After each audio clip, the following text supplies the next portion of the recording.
Okay, let's talk about troubleshooting for a minute. So after I went back and tried this again, I still had the same problem on this armhole.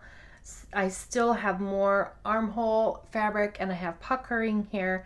And what that means is that this binding that I'm using doesn't have the ability to stretch quite far enough for this armhole.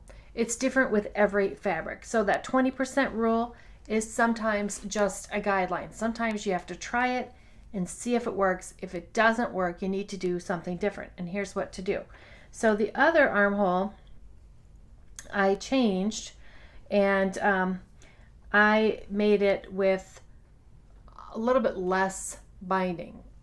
Longer binding. I used longer binding for this armhole, and this one turned out better than before. You see how it's smooth, it's even, doesn't have any of that puckering along the seam, and that is what you want for your finished look. So sometimes you have to try a couple things to see how it's going to work, and just kind of go with it. Like I said, every fabric is a little different. The 20% rule works the majority of the time, but doesn't work all the time. So it just depends. And on further inspection, my seams are off of spec here, so I would probably want to go back in and fix that part of the neck too.